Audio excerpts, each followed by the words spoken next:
Iran का Israel पर अलल सुबह एक और बड़ा हमला, कई शहरों पर बैलिस्टिक मिसाइल बरसा दिए।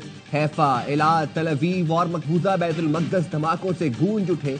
खबर एजेंसी के मुताबिक बाज मिसाइल्स ने कामयाबी से अहदाफ को निशाना बनाया। मकबूजा इलाकों में ईरानी मिसाइल हमलों में मुतादिद इमारतें और गाड़ियां तबाह। इसराइली मीडिया के मुताबिक हमले में 100 के करीब मिसाइल दागे गए। मिसाइल हमलों में कम से कम 35 अफराद जख्मी हुए। इससे पहले किए गए हमले में ईरानी मिसाइलों ने राफेल मिलिट्री कंपनी को निशाना बनाकर तबाह कर दिया। इसराइली शहर हैफा में ईरानी मिसाइल हमले के बाद 3 मकामात पर आग भड़क उठी। 2 इमारतें तबाह, मुतादिद कारों और गाड़ियों में आग लग गई। हैफा में 15, जनूबी इसराइल में 2 इसराइली जख्मी।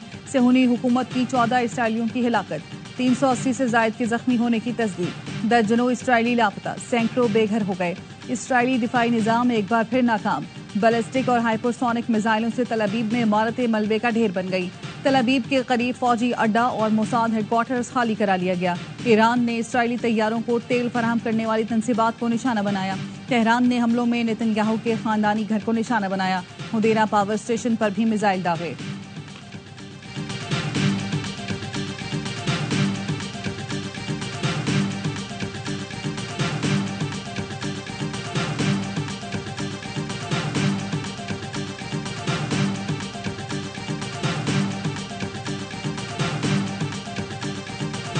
अमेरिकी सदर डोनाल्ड ट्रंप ने ईरान इसराइल जंग में शमूलियत का इम्कान जाहिर कर दिया। अमेरिकी सीनियर सहाफी रेचल स्कॉट से ऑफ कैमरा गुफ्तगू में सदर ट्रंप का कहना था, अमेरिका फिलहाल इसराइल ईरान जंग में शामिल नहीं, लेकिन मशरिक वस्ता में दुश्मनों के खिलाफ जंग में शामिल हो सकते हैं।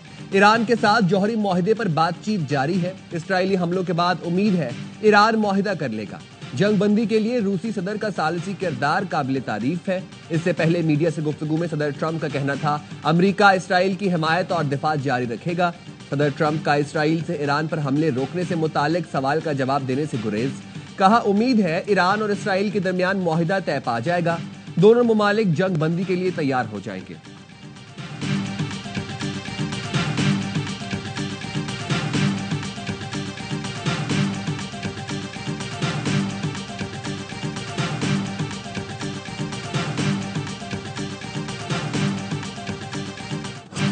इसराइली वज़ीर आज़म का तेहरान में पासदारान इनकलाब हेडक्वार्टर्स पर हमले का दावा।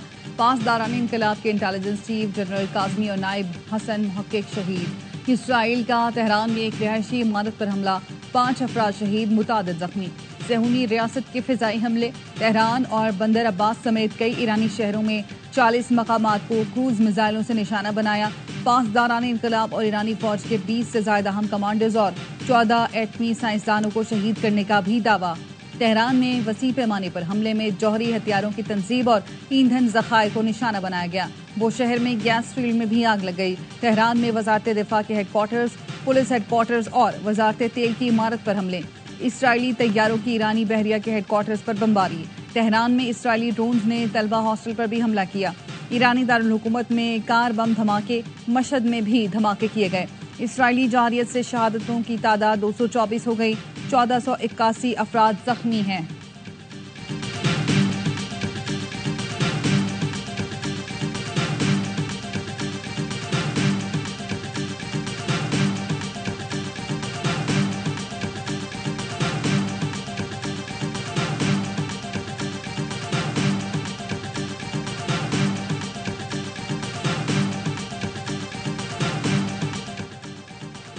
इसराइल की जानिब से ईरान के सुप्रीम लीडर के कत्ल की मंसूबाबंदी का इंकशाफ। बरतानवी खबर रसां इदारे ने दावा किया, अमरीकी सदर ने ईरानी सुप्रीम लीडर को कत्ल करने का मंसूबा मुस्तरद कर दिया।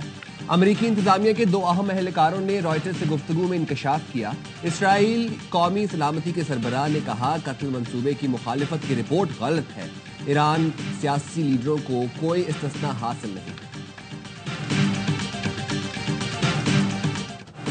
हमले जारी रहे तो हमारा रद्देमल इसराइल के लिए ज्यादा तकलीफदेह होगा। ईरानी सदर मसूद पेज़ेश्कियान कहते हैं, हमने जंग शुरू नहीं की लेकिन मजबूत से जवाब दिया। वज़ीर ख़ारजा अब्बास इराक़ची ने कहा कि ईरान इसराइल के साथ तनाज़ा दीगर मुल्कों तक फैलाना नहीं चाहता। ईरान दिफा का हक इस्तेमाल कर रहा है, जारियत रुकी तो हम कार्रवाई रोक देंगे। तेहरान में सफ़ीरों से गुफ्तगू में इराक़ची ने कहा कि तनाज़े को वसअत नहीं देना चाहते जब तक मजबूर ना हो जाएं। जौहरी प्रोग्राम पर ईरान की तवज्जो सिफारती कोशिशों पर थी। हमारी कोशिशों के खिलाफ हम पर ही जाहिरियत मुसल्लत कर दी गई।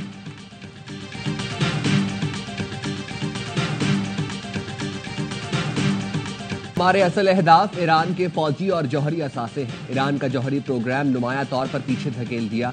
इसराइली वज़ीर आज़म का दावा। अमरीकी टीवी को इंटरव्यू में कहा, नेतन्स अस्फहान में एटमी तंसीबात पर हमलों ने जौहरी प्रोग्राम को पिसपा कर दिया।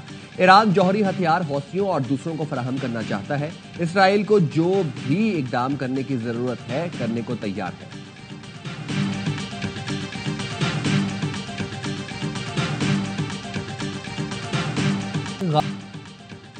सुप्रीम कोर्ट में जजेस सीनियरिटी और ट्रांसफर केस की समाअत। दरख्वास्त गुजार जजेस के वकील के जवाब दलाई जारी। बैरिस्टर सलाउद्दीन ने कहा, सिविल सर्विस में एक महकमे से दूसरे में तबादले पर सीनियरिटी जूनियर हो जाती है। जस्टिस मोहम्मद अली मजहर ने कहा, अदलिया में कोई डेपुटेशन या जज को किसी दूसरी अदालत में जम करने का असूल नहीं। सिविल सर्विस में डेपुटेशन या मुलाजिम को महकमे में जम करने का असूल है।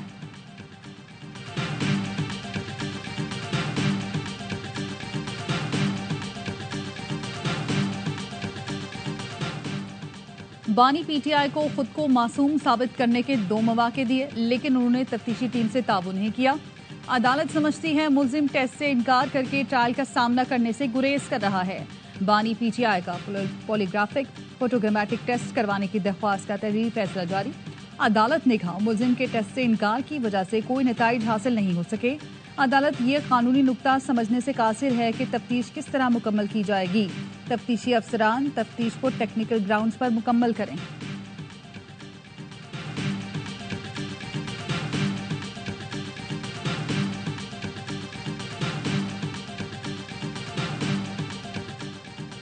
कराची एयरपोर्ट खुदकुश हमला केस में मफरूर दहशतगर्दों को इश्तिहारी करार देने की कार्रवाई शुरू करने का हुक्म। इंसदादे दहशतगर्दी अदालत ने मफरूर मुल्जिमान मास्टरमाइंड कमांडर बशीर बलोच उर्फ बशीर जेब और अब्दुर्रहमान उर्फ रहमान गुल की जायदादों की तफसीलात तलब कर ली।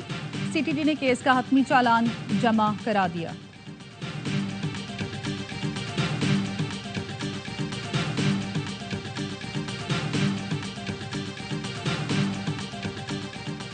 पंजाब का 53 खरब का बजट आज पेश किया जाएगा। तरक्याती बजट का तखमीना 12 खरब, गैर तरक्याती बजट का तखमीना 40 खरब लगाया गया। बजट में 3132 तरक्याती स्कीमें शामिल होंगी। वजीर इत्तलात पंजाब अज़मा बुखारी कहती हैं, जब पीटीआई हुकूमत में थी तो कोई भलाई का काम नहीं हुआ।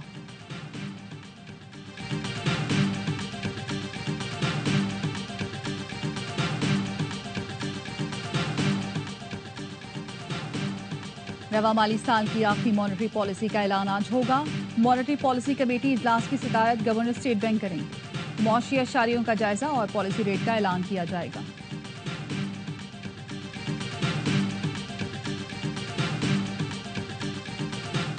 और मुल्क में आज कहीं हल्की तो कहीं गरज चमक के साथ बारिश का इम्कान। महकमा मौसमियात की आइंदा 24 घंटे के दौरान कराची, कोयटा, लाहौर, इस्लामाबाद, पेशावर समेत कश्मीर और गिलगित बल्तिस्तान में बारिश की पेशगोई। मुल्क के दीगर इलाकों में मौसम गर्म और खुश्क रहेगा।